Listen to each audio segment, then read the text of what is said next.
Hi guys, welcome to our channel mister సిసింద్రి.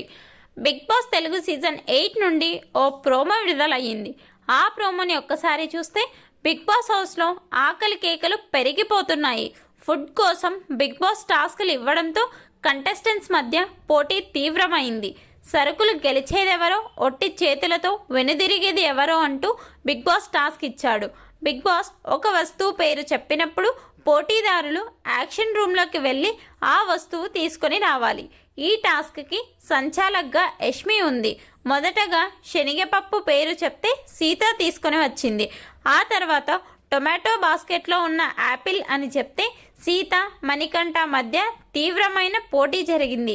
ఇద్దరు apples కోసం పోటీ పడ్డారు. ఒకరిని ఒకరు తోసుకున్నారు. చివరికి మణికంఠ యాపిల్ తీసుకొని వచ్చాడు. చివరగా 250 గ్రామ్స్ మరమరాలు తీసుకొని రావాలి అని చెప్తే 280 గ్రామ్స్ మణికంఠ, 360 గ్రామ్స్ సీత తీసుకురావడంతో సంచాలక్ యష్మి బిగ్ బాస్ ఈ రౌండ్కి 0 పాయింట్స్ అని చెప్పడంతో మణికంఠ ఫైర్ అయ్యాడు. ఎవరు కూడా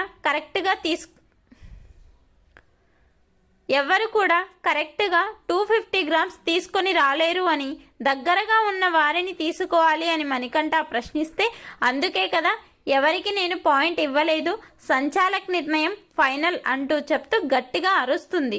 దీనితో మణికంఠ బిగ్ బాస్ ఇది దారుణం అని చెప్తుంటే యష్మి మాత్రం నేను సంచాలక్ అంటూ ఇష్టం వచ్చినట్టు ప్రవర్తిస్తుంది. గత సీజన్స్లో ఈ తరహా టాస్కులు జరిగినప్పుడు అందరూ ఎవరైతే అతి దగ్గరగా తీసుకుని వస్తారో వారే విజేత అంటూ ప్రకటించారు. కానీ సంచాలక్గా నాగార్జున వద్ద 100 మార్కుల కోసం ఏకంగా ఇద్దరికి 0 పాయింట్స్ అని చెప్పింది. ఇక ఇదిలా ఉంటే మణికంఠతో అభయ్, పృథ్వీ మాట్లాడుతూ నువ్వు నీ ఎఫెక్ట్ పెట్టావు అని చెప్తుంటే, లేదు నేను ఒప్పుకోను, నేను గెలిచాను అని చెప్తున్నాడు. ఇక సీత అయితే బిగ్ బాస్ ఫుడ్ కోసం కొట్టుకోవడం బాగులేదు, ప్లీజ్ బిగ్ బాస్ వాళ్ళకి ఫుడ్ ఇవ్వండి అని చెప్తుంది.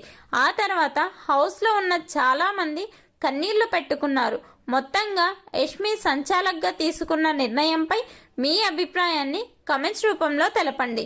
Please subscribe our channel mister సిసింద్రి.